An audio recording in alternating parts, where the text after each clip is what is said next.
welcome to another In Conversation event. This event tonight is co-hosted by the Cyprus Medical Society in the UK and Nebomac UK. Joining me on behalf of the CMS is my co-president, Nicolas Galazis, and I'd also like to welcome on behalf of Nebomac UK, both Constantine Alexandrou, the president, and Christina Tsangaris on behalf of the committee. It is also an honor to be able to welcome His Excellency, the High Commissioner of the Republic of Cyprus in the UK, Mr. Andreas Kakouris. Last but not least, we are truly privileged tonight to host as our guest of this event, Dr. George Gasianos. Dr. George Gasianos was born in the occupied village of Lysi and attended Nicosia Gymnasium. He trained in Poland with a scholarship from the International Union of Students, where he graduated with honors at the Medical Academy of Lodz. He trained as a general practitioner at the London Hammersmith and St. Mary's Hospital before joining his practice in 1979. Amongst his many achievements, Dr. Kassianos chairs RAISE, a pan-European group on influenza. He's the board director of the European Scientific Working Group on Influenza and is president of the British Global and Travel Health Association. Moreover, for the last 25 years, he is the national immunization lead at the Royal College of General Practitioners for the UK and regularly advises governments worldwide on immunization strategies. Dr. Kassianos is the 36th recipient of the Royal College of General Practitioners Foundation Council Award, the most prestigious award for services to the college and general practice. And in October of 2020, he was honored in the Queen's birthday honors list and appointed a CBE for his services to general practice and travel medicine. We hope that you enjoy this evening, and we really look forward to hearing from Dr. Kassianos on his life, career, and particularly on his work as immunization lead, given that we are currently going through a global pandemic. Thank you very much from me, and over to you, Constantine, to start us off. Good afternoon, everyone. Good afternoon, His Excellency High Commissioner, and good afternoon, Dr. Kassianos. So it's a real privilege to be joining you today. I think this is one of the best parts of being in a role within the community to share these discussions with persons such as yourselves. As the president of NEFMAT UK, representing the Cypriot youth in the UK, I'm really interested to hear on your upbringing in Cyprus, and in particular at quite such a turning point in Cypriot modern history. As you brought up in the village of Lysi. So if you could possibly tell us a bit more, give us some details about your upbringing and how you experienced that, I'll be really interested to hear about that. Well, thank you very much for inviting me this evening to be with you. Really, it's a great honor to really have so many of you and others watching tonight. So it's a real privilege. Yes, I was born in Lysi back in 1948. And what I remember from the village is really the church, a most beautiful church. In fact, you will not find another church as beautiful as that in Cyprus or Greece. And that was the main place of the village. Of course, there were the cafeteria, the coffee shops with the platea in front of them that people used to actually meet. But also in Lysi, we had the synergatiki, which was the co-op. And therefore, a lot of people from other villages around were coming to Lysi to shop. And many Turkish Cypriots were coming. They were all the best friends we had in the family. I can't remember a lunchtime without guests having lunch because they came to the village to shop and then go back to their villages. My father was a carpenter and was making coaches and plows. Of course, that was your car in those times, a horse and a couch, and there you are, you could go to your fields and back. So it was a most beautiful time in that village, but I only stayed there until the age of 7. At the age of 8, we moved to Nicosia. Well, what I would point out today is this Sunday is the memorial for one of your compatriots in Lysi, our national history, Kakouris Alexandru. Just interested to know, did you have a brushing with him? Did your family meet him? Do you have any experiences with him or his family? Personally, I do not remember Grigoris, but my family was very much connected with his family. And in fact, my mother accompanied Vasiliki, his fiancée, to Nicosia and then to a monastery not far from Kyrenia, where they got married during the night in the darkness. And generally, we were very much connected for many years after that with Vasiliki and his family. So Grigoris Axendiou has been the big picture we had in our Iliagos, in our first room. You go up the stairs when you go into a house. That was actually him as an officer of the Greek army. Well, I think it's it's a great thing to be intertwined with that history, and from my own personal hearing about Lysin, that you've provided some context of why it was such a hub back in the day. And unfortunately, now it's not, because of the illegal Turkish invasion of Cyprus, and since 1974 it's been occupied illegally. You mentioned that you were in Nicosia at the time. How did you experience the invasion? What was it like to be in that tumultuous period? Well, I got my diploma of medicine in Poland, and I traveled to Cyprus on Friday, and then on Monday there was the coup of the Greek junta against the legitimate government of Cyprus on Monday. And then, of course, we had the Turkish invasion, the first and the second. During that time, I enrolled back in the army, because before that, before I went to study, I was a conscript.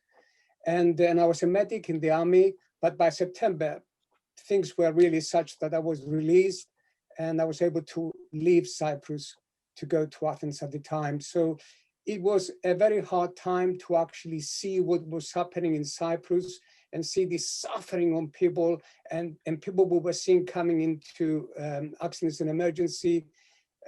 Really very, very hard time for the UK. And I must say that one thing I remember very vividly is that I had a transistor radio glued more or less to my ear, listening to the BBC World Service to see where the texts were, because we had no information. We didn't know. We were running around. It was a huge power invading a very, very small island.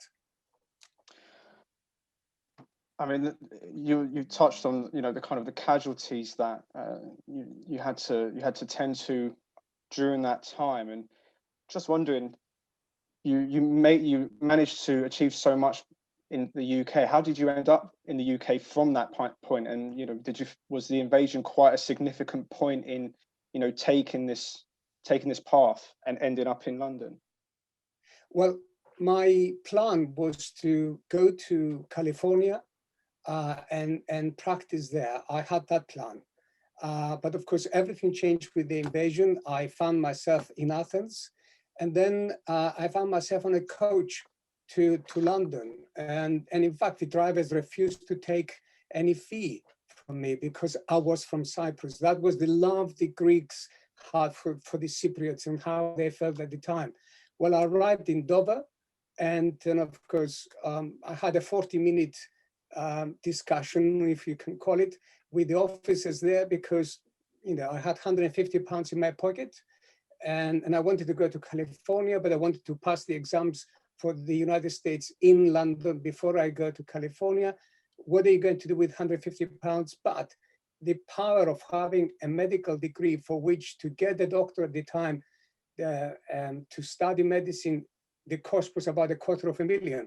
I think that's what really allowed them to let me get into London. And of course, once I was in London, I saw the system here, the NHS. I fell in love with NHS, and I thought, I'm not going anywhere else. I'm going to stay here and practice.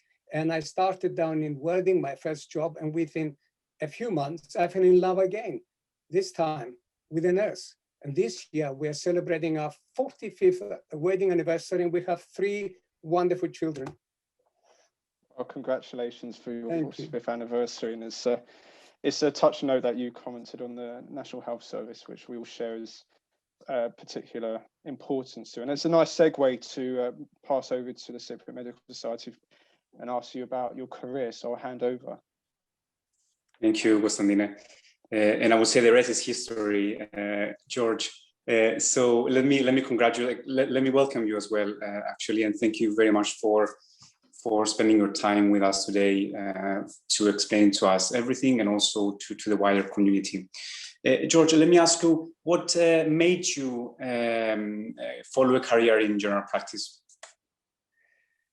Well, during my 6-year studies in Poland, in fact, the course in Poland was 6 years plus 1 year at the beginning for the language, because everything was in Polish and Latin.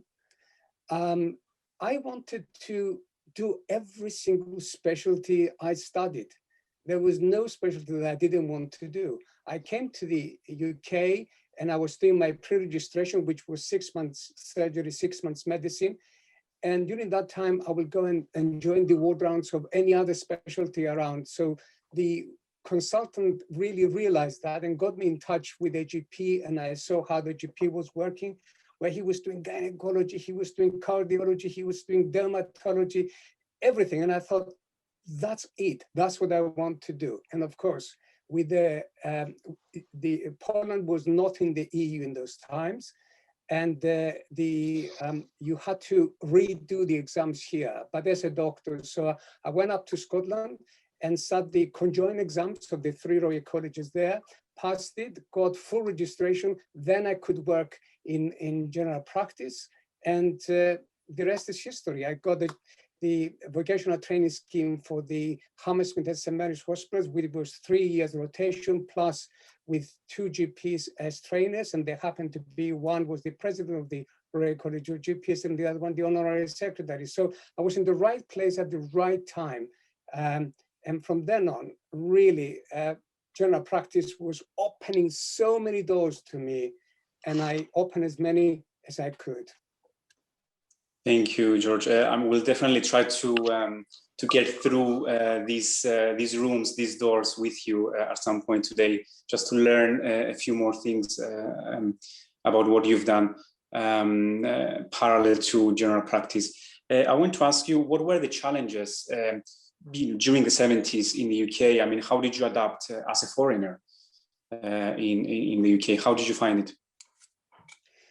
Actually, it was not a problem. The big challenge I had is when I arrived here at the beginning of November 1975, and I went to Elephant and Castle to the Department of Health to put my papers in for a clinical attachment. You had to be attached to a consultant who will then have you for a month and then give a report for your language and your knowledge. And if you pass both, then you can start working with a temporary registration. And they told me in November 1975 that probably by next year, August, you may get a place. But a friend of mine just called me down in Worthing to just watch with them the ward rounds. And the consultant there who was taking me to his outpatients, if you like, will really train me a lot. He will put a skull x-ray on there and say, what is that? And I would say morbus Pagetti. He said, fine, Paget's disease here. Because for me, it was all in Latin. So that's what we did in Poland. It was very much Latin. Well, he asked for my papers and they wouldn't give him the papers. So he went to London, picked up the papers, I did the clinical attachment, gave me his job, and then another job in the hospital for medicine. And then he helped me get the job at the Hammersmith Hospital. So basically, in the UK, if you try hard and you do your job as well as you can, the doors are open. That's what I learned. That's thanks for saying that, George, because that brings me to the next question. From conversations that we have had, you describe your father as a very hardworking man, and I realize that you speak with pride about him. And it's very clear that this has been instilled in you as well. You know, you've got a very strong working ethos. Do you think that was a key to your successful career? Well, my father, at the age of 12, finished the primary school, and there was no secondary school in Lisi at that time. The rich man in the village promised to send him to Nicosia for the upper school, but he could only pay his fees at the school and the gymnasium, because we used to pay fees, and in my time, but not the rest. And his father had no means to actually sustain him in Nicosia. So he went back to the primary school to the same last class until he was persuaded by the teacher to actually leave. He became an apprentice, became a carpenter, and at the age of 18 had so many people working for him and building plows, couches, and so on and so forth. But in 1955, he actually left everything there and moved us to Nicosia. Why? Because he had 4 sons, and his mission was every single son to go to secondary school. And that's exactly what he did. And he went to work for the council, a man who had really about 18 people working for him, because he wanted us to study. That was his thirst for study. So I always saw it that if I fail my parents, and then I fail myself. So my parents were always in front, and that's why I have always tried to do my very, very best. That's amazing to hear, and I hope that's an inspiration for all of us, and we take that on board. George, you are the longest serving national immunization lead for the Royal College of General Practitioners for about 25 years. What led you take on this role, and how did you develop that interest in immunization in general? Well, actually, you asked this question, and I go straight away back to Lizzie. As a little boy on a tripod, I used to take the things that you gather from the hens and the rabbits to the Cobria, which was right outside the village, and we were piling it everywhere. And I remember distinctly that we were told, no longer you can do that because there is malaria. And I thought, if you remove all that, then you can actually help yourself by not having an infectious disease. It was going through my mind. So that was the first thing.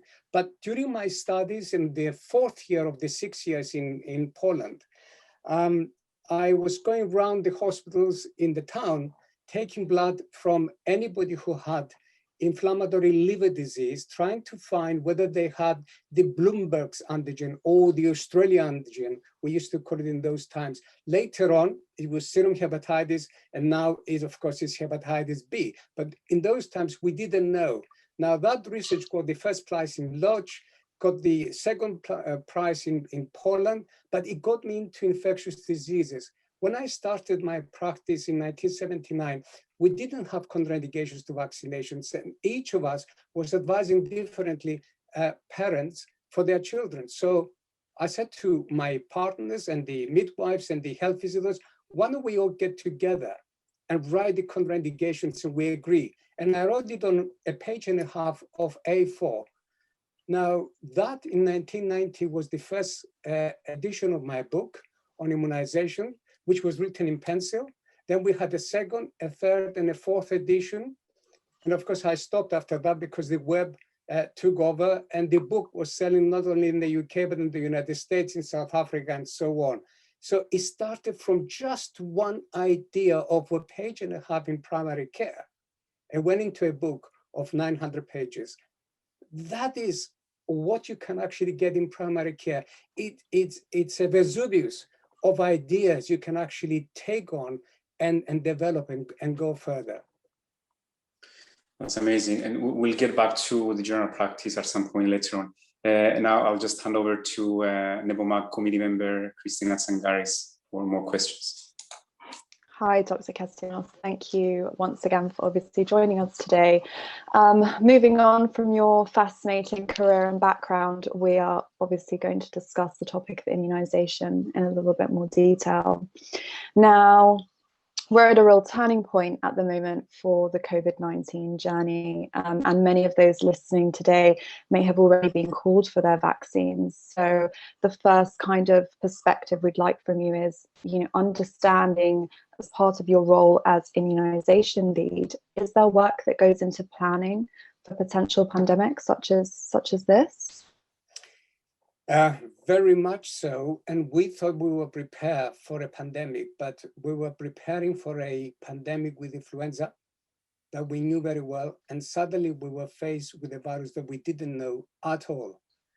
And as you know, immediately we started developing vaccines and so on back in February last year. But to get to the point of vaccinating the way we're vaccinating now, it really took a long time and a lot of meetings that lasted from August to October. Every day, more or less, we had meetings with the Department of Health and so on, trying to design how we're going to vaccinate the nation depending on which vaccine we get. And we were getting information as to the vaccines are going to be different. They may require different temperatures and so on. Is it going to be mass vaccination? Is it going to be in car packs? Is it going to be where? Everything was designed. By the end of October, we were ready. On the 2nd of December, the first vaccine got its license. And on the 6 days later, we were actually injecting the very first patient with that vaccine. And as you know, today, it's running extremely smoothly. By today, we have vaccinated 18 million people. That is actually a great achievement for the UK. And we could only have done that with the preparation we did in the months up to the license of the vaccine. Great, and really insightful to hear how much work goes into that prior to our knowledge as well. Many people have drawn comparisons between COVID-19 and influenza, and you obviously just touched on the idea of influenza there. How would you say COVID-19 and influenza, in comparison to each other? Could you tell us a little bit more about their comparison, and how does COVID-19 compare with other viruses you've also dealt with before? Well, COVID-19 is one of 7 coronaviruses, of which the 3 are the ones that we fear. There were the SARS-1 we had before, then it was the MERS, and now we have got SARS-2. But we have got another 4 that are not really causing us a big problem. It can be a cold or a little bit more than that during the winter, nothing more than that.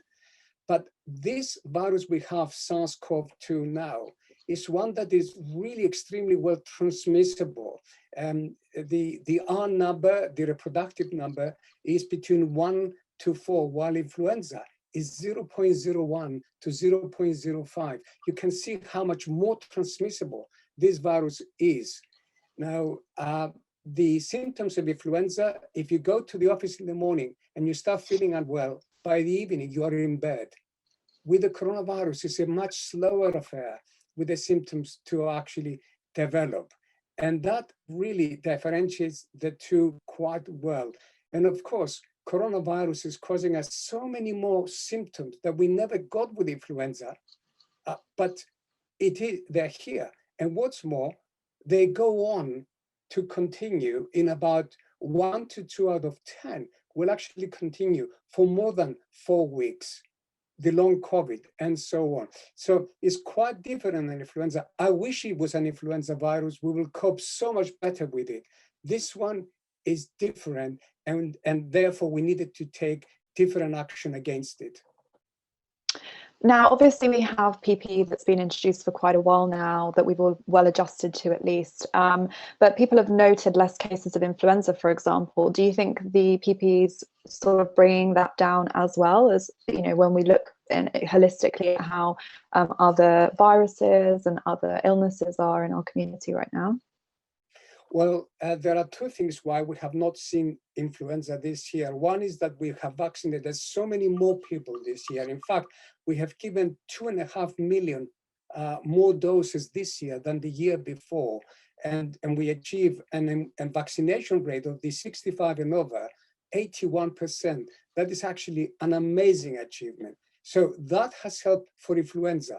But influenza, RSV, and other respiratory viruses, they have all been really very, very low and probably not so much circulation because of all the measures we have taken, the lockdown, washing hands, social and physical distancing, and so on. All that has actually helped really reduce the circulation of the respiratory viruses. Not only that, but we saw a reduction on norovirus. Why? Because we're washing our hands.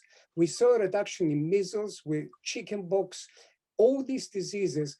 They were not circulating because we were all really in our homes, shielding to a degree, and going out only really to do our shopping. So that has helped keep influenza down. The same happened in the Southern Hemisphere, and the same happened in the whole North Hemisphere. The problem we are facing now is this, that every year we get our vaccine, but the influenza viruses circulate and we get boosting. By coming in contact with the virus, we don't get any symptoms because we have been vaccinated, but we get that boosting. Now that's very important, but we're going into the next season in September without having had that boosting. So my plea to everybody, come September, please go and get your influenza vaccine. It is even more important than the previous year, because if COVID was to continue, and we think it's going to continue, having COVID and influenza together, you're in a much worse situation than if you had just one of these two on its own. Great. Thank you for your valuable insights on that. It's something definitely to consider. So we've seen a huge effort by the government, at least talking internally about the UK government, to vaccinate as many people as possible. But what are some of the challenges in achieving this? And could you share maybe some of the immunisation strategy that might go on behind the scenes as well? Well, it is very important that we actually get people to come and get vaccinated. The vaccination here in the UK is not mandatory. It's if you want to, you get vaccinated. If you don't want to, you are not vaccinated. And therefore, for you to come to us to get vaccinated, you have to trust us. And trust is most important for any vaccination campaign. The foundation of any vaccination campaign is the government. And we have in the UK a government that is very much committed in preventing disease by vaccination. Then is primary care, because that's where the vaccination really takes place. And when I say primary care, I don't mean just GPs, I mean nurses, pharmacists, physiotherapists, everybody, because we all advise patients. And today we all actually vaccinate patients. And the third foundation is our patients. And the patients must be able to trust us so that they can actually come forward and vaccinate. So if we can actually get the trust of patients, we achieve high vaccination rates. Great.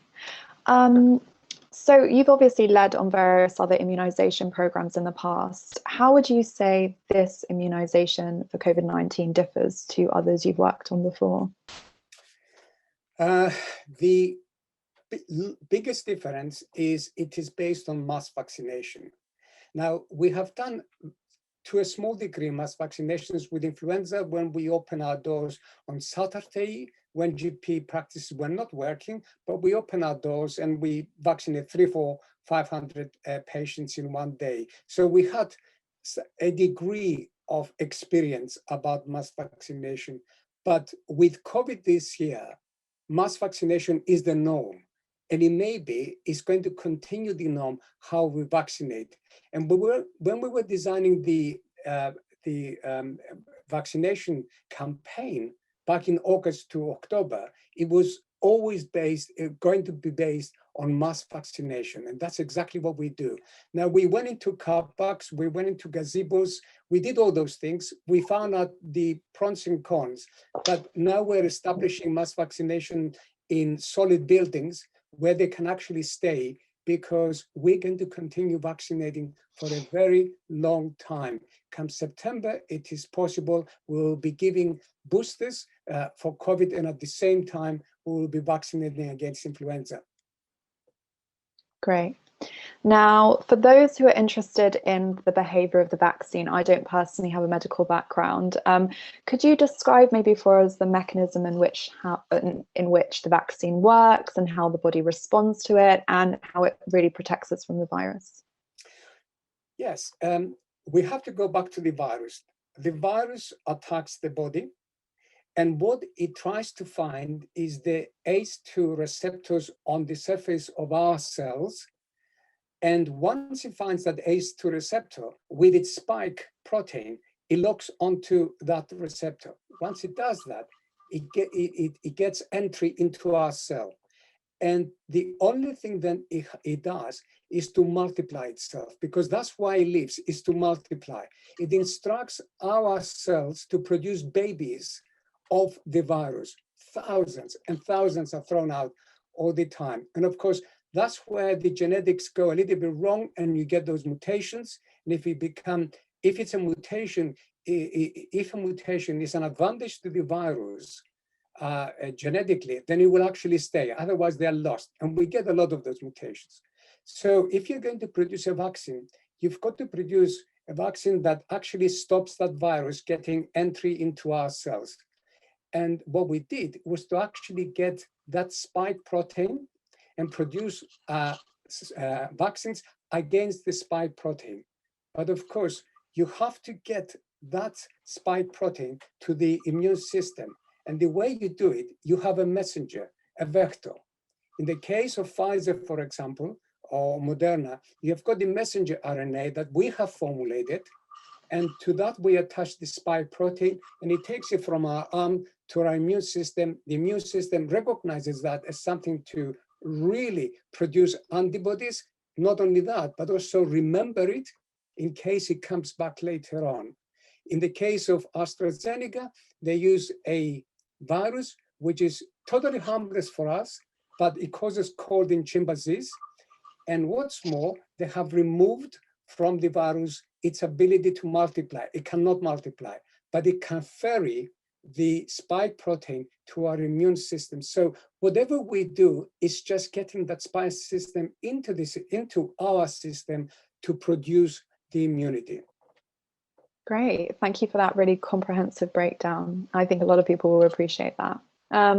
So a small minority of people have been a little bit skeptical about the fast-track nature of the vaccine, and people have questioned this across the sort of dialogue around COVID-19.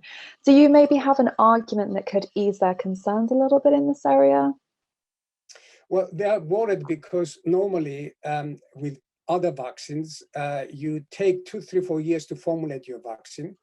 And then you do the preliminary testing on animals. Then you design your phase 1 on just a few volunteers. Then you design your phase 2 on a few hundred volunteers. And then you come into the phase 3, which is the large population, 20, 30, 40,000 people. And that takes you years to actually accomplish. But this time, we were ready for the coronavirus. Why? Because Ebola has forced us to think of ways to deliver something that the body will create immunity. And therefore, the messenger RNA, for example, was ready. The adenovirus was actually ready. As soon as in February, a year ago, the Chinese released the genome sequencing of the virus, that same night, nobody slept. Everybody started to incorporate it in the vaccine, which was actually ready. And then the phase 1 and 2 were done together quickly. And at the same time, they got ready for phase 3, and they were ready to do it in the UK, in South Africa, in the United States, in Brazil, for example, I'm talking about the AstraZeneca, for example, now. And therefore, all these phases were more or less going at the same time, moving forwards. And that allowed us within months to have a vaccine ready. We started in February, and the MHRA by the 2nd of December had actually given emergency license for one of the vaccines, the very first one we had. That is an achievement. There was nothing there that was shortcut. Everything was done according to the book, but it was done in a very fast way. And the MHRA, when they got the information, they were not sleeping at night. They were working day and night, all the committees, to actually do it. I can give you an example. I was one of the 3 reviewers of one of the important papers that went in an important publication here in the UK for one of the vaccines. Normally, I'll be given about a week to 10 days to review a paper. Well, I was given it in the afternoon, and by midnight, I had to send it back. I didn't do Wow. anything else. I didn't have dinner. I worked on it and worked on it to get it ready. That's how we managed to actually get the vaccines to the arm of our patients so quickly. And they are very, very successful vaccines. And I'm so pleased because we managed in such a short time to bring forward successful vaccines and vaccinate 18 million by today in the UK. Well, thank you. I think people really do forget the sort of global collaboration and hard work that goes on to make this happen. So thank you for allowing us to acknowledge that. So really circling back to the idea of the material that's out there for people to understand the vaccine at the moment. Social media has obviously been fueling the idea of fake news and some speculation around the timeline of the vaccine and how it works. And I think there have been a few sort of misleading associations between infertility concerns and women of childbearing age and pregnant women taking the vaccine. What advice would you give to those people? And is there anywhere we can find sort of informed evidence-based information out there? Well, there is nothing in the vaccines we have today in the UK that has anything to do with fertility. There is nothing there to affect fertility. So fertility is not affected. In animal models that we have, there was no problem with pregnancy as well. Although for pregnant women, we really do a different consultation than for anybody else. So that is not a problem. If one wants to get information, then you can actually search and always put official advice from the government about COVID vaccination. And the first thing you're going to get is the NHS website for people, for the population. And the second one you're going to get, it will be actually for the healthcare professionals. So there is very good advice there to take, but don't take any advice that comes to you about chipping the vaccines so that the government knows where you are and things like that. You cannot, this is serious. We're in the midst of a pandemic. It is a virus that disables us, that kills so many in the population. We really need to vaccinate you as fast as we can so that we can actually contain the virus and then see how we can get out of this pandemic. Great, I think that's very important. So I think we touched on earlier the idea around the fast track nature, and you confirmed that it wasn't really a fast track nature because the work had been done previously. But for you to be able sort of to tell us how the vaccines happened without compromising safety and how these were developed in that timeline, could you tell us a little bit more about that? Well, what happened is that back in February, the scientists were waiting for the genome sequencing to be released by China. As soon as they got that, they started incorporating in their vaccines and trying the vaccines, first really animal studies, then on volunteers and so on. But at the same time, around the world, other laboratories were actually trying different ways to formulate the vaccine. And we have got vaccines that they take the whole virus, they attenuate it, or they killed it, and so on. So the two vaccines we have in the UK is not the only way we're going to actually fight this virus. But for the time being, what we have in the UK is two very successful vaccines that have actually proved even better than during their studies, their trials. And that is actually very important because during the trials, we tried to really calculate the efficacy of the vaccine, and it's all very controlled. For example, if you take the Pfizer vaccine, it was controlled that 62 cases of COVID in the study, it could be in placebo or in the real vaccine. Then you give us the first information you have, preliminary information. And when you hit 94 cases of COVID in the study, then you can stop and give us your results. In fact, they hit 164 at the point where they stopped because they allowed more cases to happen. But of course, there were nearly all of them in placebo patients. So at that point, they released the information. You see that every step was actually very much controlled and very safe, because they were doing it the way we would normally do it, but in a much faster way, because out there was a lot of virus and people were falling ill. While if you do a study where you don't have much of virus circulating, it's going to take you much longer. Great, thank you for expanding on that point, really appreciate that. So there has been some debate within the scientific community around the gap between the 2 doses of the vaccine, and I think a lot of people listening today will have that same query.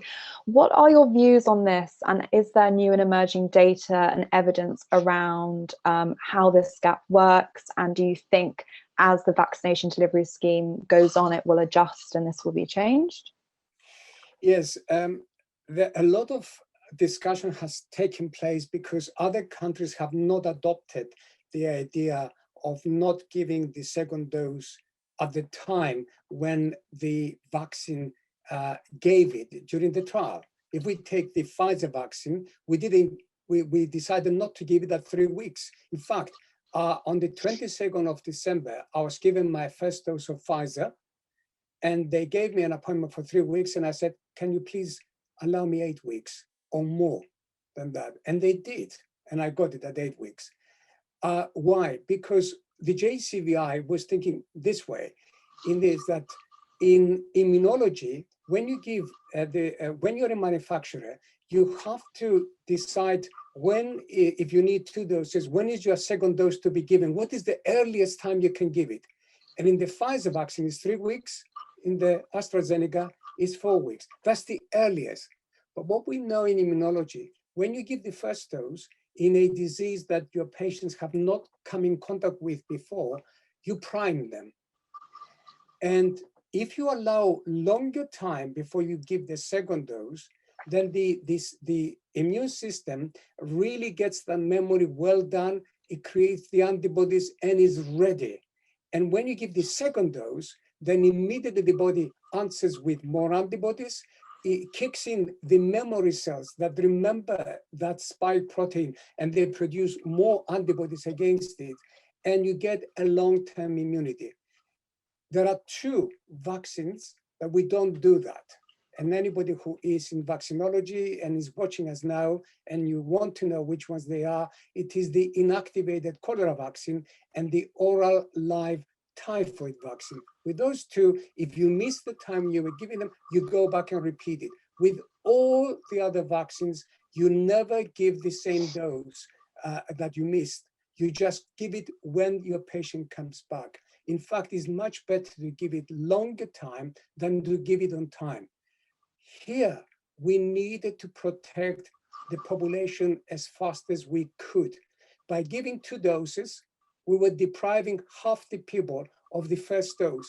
And the first dose of any of the vaccines we used, it was more than 50% effective. The WHO told us that to have a good COVID vaccine, it's got to be 50% or more effective. All of them were more than 50% effective. Therefore, 1 dose to 20 million, and then we can start giving the second dose as we go, plus vaccinating more people. It has proved to be the correct thing to do, and I wish other countries did the same, because double the number of people would have been vaccinated today in the world. Great, thank you for sharing that. And I think a lot of people will be feeling a lot more calm and happy to hear those points from you. So just back to the idea of the vaccination, you mentioned how other countries are doing this, and there's obviously differing sort of national context to the vaccine rollout. But the UK supports the COVAX facility, which was established by the World Health Organization to guarantee the equitable distribution of COVID-19 vaccines. Why would you say this is so important from your perspective? COVAX is there to help the countries that cannot really afford so much the vaccines. The UK has contributed more than £500 million to COVAX. It's one of the largest contributors, in fact, to COVAX. And what's more, we have already purchased 3 times the number of vaccines we need. And what we're going to do is that once we vaccinate the nation, then the rest of the vaccines will go to nations that cannot afford the vaccines. What's more, the UK is the only country that found a manufacturer to work with a vaccine created in the UK, that the manufacturer undertook to put the vaccine on the market at cost price. That's what AstraZeneca has done. Is not earning any money whatsoever, is cost price. But if you're getting your AstraZeneca for £2-3 and you're getting your Pfizer for £15 and your Moderna for £25, not many countries will be able to afford the difference in those prices. So we're hoping that more people will go for AstraZeneca in the developing world, so that we can actually purchase a lot more of the vaccine with the money COVAX actually has. Now, this disease is global. If we think that by vaccinating our population in the UK, we have done a good job, we haven't, because we travel, they travel, we're going to import it back in the UK, we're going to have the same problem. So we need to work with every single country abroad so that the whole population on this globe is offered the vaccine and accepts the vaccine. Only then we'll be able to contain this pandemic. Great, thank you for your very valuable insights on immunisation. I'm going to hand over to the Cyprus Medical Society to discuss the impact of COVID-19. Thank you, George. Thank you, Dr. Kassianos. That's been really very insightful information, and I think the way you describe it, I think is simple for everyone to understand. I had a few questions on the impact of COVID, but I feel quite obliged to ask you a couple of more questions that people are asking as well on our Facebook group, which I think actually they're very valid and very, very good questions. And perhaps I'll cut down a bit of some of my other questions later on. Someone is asking, I've had the vaccine and I'm breastfeeding. Will my baby create his own immunity, or will he only have immunity while I breastfeed and passing on my antibodies while I'm breastfeeding? The official I think that's the case with influenza, right? With generally any disease, a mother usually passes antibodies to the baby. That's why, for example, we offer the pertussis whooping vaccine to the mother, the influenza vaccine to the mother, because then they pass the immunity to their babies. At the moment, we don't have information about the passage of antibodies in the milk to the baby.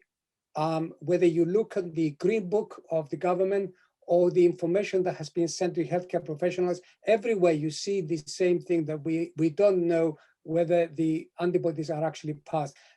My guess is that they are. But the important thing is to protect the mother. That is extremely important. If you protect the mother, you protect the baby. Fair enough. Thank you.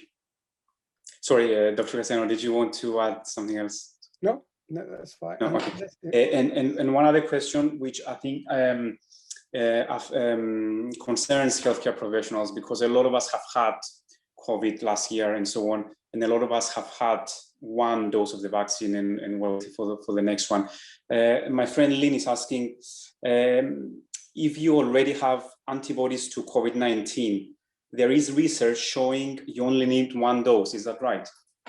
Well, I have put this to Public Health England that in order to vaccinate more people, what about offering only one dose to those who have had COVID, but proven COVID? Why? Because they have been primed. The first dose only primes you. The second dose is the one that is going to give you the long-term immunity and the boosting. And from then on, you never have two doses again. You only have one dose. And therefore, the questioner is correct that one dose should do, but at the moment, the policy in the UK is to give them two doses, but towards 12 weeks apart. Understood. And you mentioned earlier that it's very important that we need to get the trust of the patients and of our community. So is there any evidence that you would like to share with us in terms of the effectiveness, not the efficacy, the effectiveness of the vaccine in the community, given the experience that we've had for the next, from the last couple of months that has been rolled out, both in the UK and also internationally? For the benefit of everybody, efficacy of the vaccine is in the clinical trials that we control. Effectiveness of the vaccine is when we put the vaccine in the population and we see how it performs. And the two are not the same. Where the efficacy of the vaccine in the trials may be 50, 60%, when you give it to the population, you may find this 80, 90%. And we are finding that now with AstraZeneca. That is a lot more than what the basic trial has actually shown. And therefore, what we need to do is to keep on vaccinating and to keep on getting information about the vaccines. And the effectiveness of the vaccine today, we actually find that it's towards 80 to 90% and above of both vaccines. And sometimes the Pfizer is better, sometimes AstraZeneca is better in numbers. That's to say 95 or 85 or the other way around. As you know, in Scotland, in hospitalizations, the AstraZeneca actually stopped 95% of admissions to hospital, while the Pfizer actually stopped 85. But in other studies, it's the other way around. So basically, both vaccines given to the population are very effective. Okay, so there's definitely clear evidence that this is definitely working. It is said that our Cypriot community has been adversely affected by this pandemic, perhaps proportionally more than the general UK population. Is that right? Would you agree with that? And is there any reason why this may have happened? The BME, yeah. The Black, Asian, and minority ethnic communities have been hit hard. It's very difficult to be able to say exactly why, but you have to think that there are other factors there that are very, very important. You have got houses where you have got 2-3 generations. If you have got a lot of people living within one home, you're actually going to get a lot more of the infection. And the state of health of people, chronic disease, obesity, deprivation are also very important. So for the BAME community, we have done studies, and they're showing that there is a difference in them. And at the moment, every area where we have got BAME communities, we are trying very hard to work with the people in the community so that we can get the trust of them. Because if they come forward and get vaccinated, then they will have the same immunity like everybody else. But we need to actually get that vaccine to their arms. And as you know, more BAME people don't have the vaccine than with other, say, Caucasians, British people. So we need to get the trust of the Black, Asian, and minority ethnic communities, and we need to get them vaccinated. And once they're vaccinated, they will find that they will be healthier, less of them will be admitted to hospital, less of them will be dying, and so on. Understood. And Dr. Kassianos, vaccines and new strains, what's your take on that? Do we need we need to have different vaccines every year because of new strains coming the previous season, like influenza? We know from influenza that the virus mutates, and one of the biggest problems we have in influenza is the one with one strain that is in our vaccine, the AH3N2. And when the WHO asked the manufacturers in February to produce vaccines with these strains, the AH3N2 by September could actually mutate and be quite a different virus, and not always exactly as it is in the vaccine. Now, that's a slow mutation. The COVID virus actually mutates much faster. It produces those babies in our cells in thousands and thousands, and there are a lot of mutations. And if there is an advantage for evolution in any of those mutations, then that mutation will stay. For example, the E484K is a mutation that we worry about now, because every time it goes on to a variant and joins the variant becomes worse than before. We're going to have variants, and already we're working on vaccines for September, for the fall, for the autumn, because we may have to be boosting the population again with more vaccinations. But we need to get the vaccines we have now in everybody's arm so that they are ready for revaccination, rather than to be vaccinated for the first time then. Why? Because the B117 that we have in the UK circulating now, it's very much one that the vaccines do prevent. And that's very important. Thank you. I was about to ask you now whether the existing strains or variants that we've got now are covered by the existing vaccines. That's great that you've clarified that. I'm gonna change subject a bit. So in October 2020, Her Majesty the Queen appointed you a commander of the Order of the British Empire on her birthday honors list for your services in general practice and travel medicine. For those that are not familiar with this term, this is obviously a huge honor that the monarch of this country awards to individuals who have had a significant contribution in their field, whether that's arts, sports, or science. How did you react, and how did you feel when you found out that you would have received that honor? Well, I was driving at the time when I got the phone call from 10 Downing Street office, and I was told that the Prime Minister has proposed to Her Majesty to give me a CBE, and I had to find a place to stop because first I couldn't believe it, first I said, "Why me?"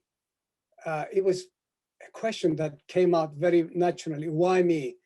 And the lady explained again what exactly happened.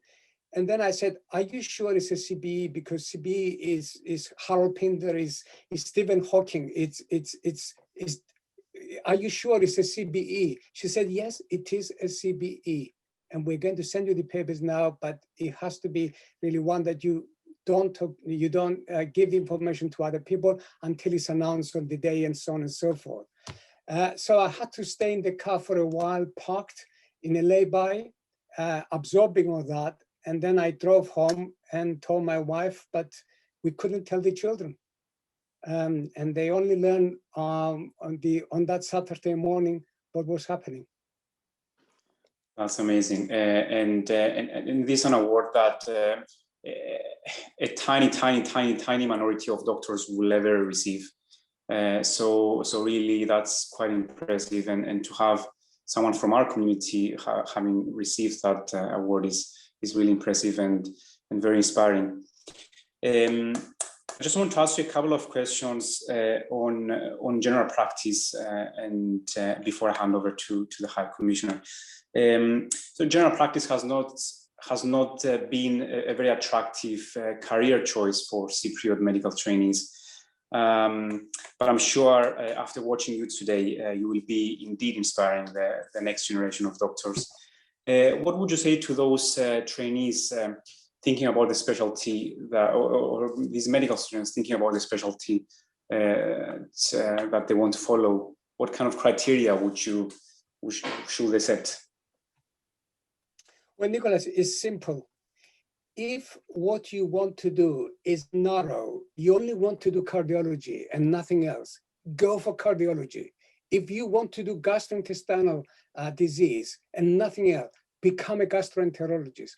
But if you see that you want to do everything, you want to do so many things, you want to branch out in medicine, and at the same time, you can keep specializing in one or two areas. For example, I specialize in cardiology while I was a GP and immunization. Then become a general practitioner. But my advice to really to my colleagues is this: don't try to be the best in your group. Don't try to be the best in your department. Don't try to be the best in your hospital or in your general practice. What you need to do is to try to get the best out of you. When you do that, then you succeed. Impressive. Now, without further ado, we're all very honored here to have with us His Excellency, the High Commissioner of the Republic of Cyprus, Mr. Andreas Kakouris, and I'd like him to, I'm inviting him to deliver the final remarks for tonight, and hopefully a few questions as well, if he wishes so. Thank you. Thank you, Nicola. And let me just thank the Cyprus Medical Society and also NEPOMAC for putting this fascinating event together tonight. Dr. Kassianos, I think anybody that has been fortunate enough to be part of this event tonight will have been fascinated both by yourself and your history and what you've achieved, but also with the manner with which you have answered the questions, and I think have allayed the fears of many when it comes to COVID-19 and what we need to do to beat this pandemic. As a Cypriot, I am immensely proud, and as High Commissioner, when I hear of the success of my fellow countrymen, and truly, you are a success story where I believe tonight those that have listened to you will have gained so much going forward as well, to want to emulate what you have achieved, and you deserve the CBE in every way. What you have done over the last decades has been phenomenal. I had the pleasure of speaking to you over the phone a couple of weeks ago and going through your achievements, and they truly are astounding. So on behalf of everybody, thank you for what you have achieved. Thank you for spending your time tonight with us and giving us your knowledge, imparting your knowledge to us.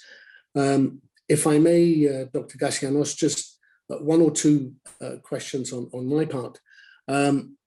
One being long COVID that we hear being referred to, and if you'd like to speak a little bit about that.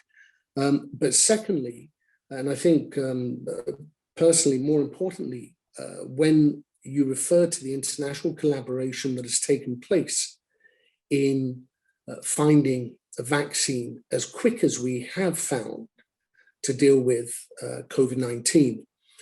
Is this international cooperation something that can be mimicked when dealing with other illnesses such as cancer, dementia, and so many others, where the speed is not exactly the same as with the pandemic? And I wonder whether the achievements that collectively have been found from finding the vaccines that we have might spark the international collaboration in other illnesses which have plagued us for so many years.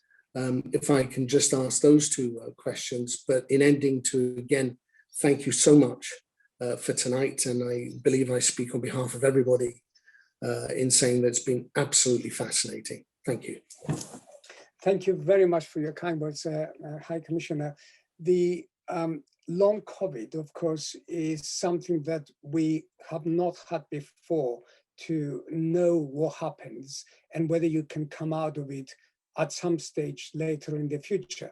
It is the situation where you continue to have some of the symptoms you had with COVID, 4 weeks pass and you still have them and you go on having them. It can be fatigue, which is actually quite a big problem, but it can be loss of taste or smell, which is very disturbing for people. It can be any symptom. The good news we have had in the last couple of days is that we're starting to see an improvement in long COVID in people who had the vaccine. And that is really, my hair stands when I say that. It's very encouraging to see that the vaccine can actually have an effect on long-term symptoms, not just on preventing the disease. And that's very important. Now, as regards to the global collaboration, you have actually touched on some diseases that are so important, and they are plaguing the globe. Cancer, dementia, very important diseases that we all need to work together.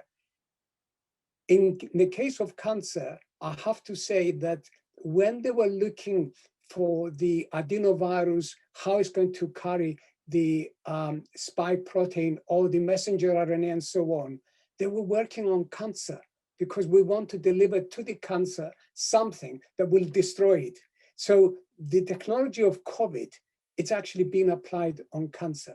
But the WHO has a very important mission to do in the world to get us all working together so that we can actually eliminate this disease.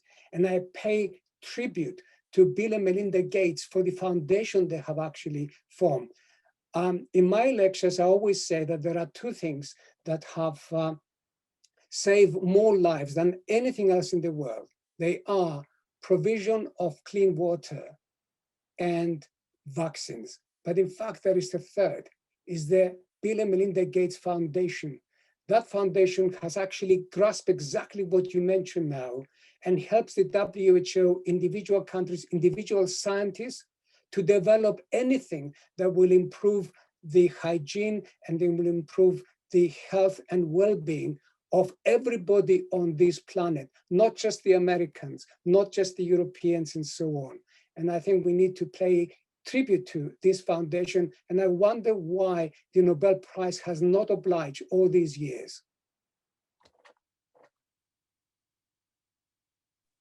Thank you very much, Doctor, for that. And I think it's true if we can collaborate, and there's no reason why we can't. We've seen that with COVID-19.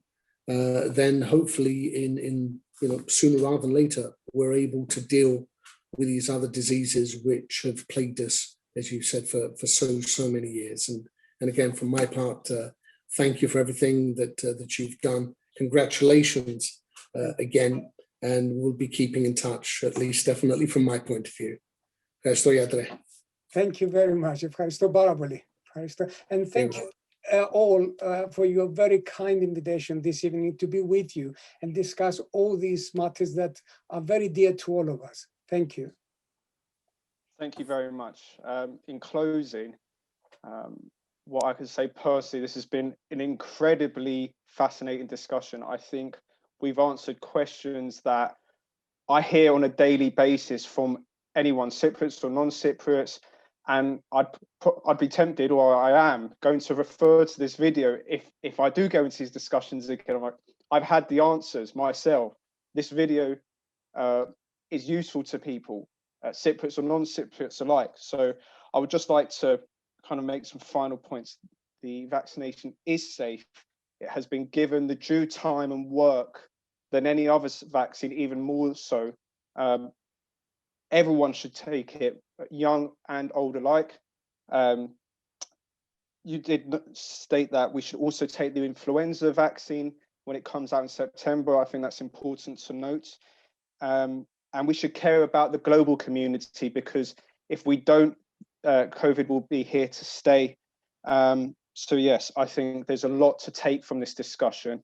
And lastly, I'd like to thank everyone here on the call, the CMS for organising this with NEPOMAC UK, the High Commissioner for joining us with your closing remarks as well, and Dr. George Gasianos. This has been an honour. Thank you very much.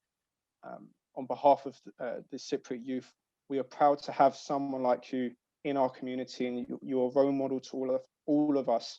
to aspire to. So thank you very much. Thank you to everyone. Have a good evening. Thank you very much. Thank you. Bye all. Good evening.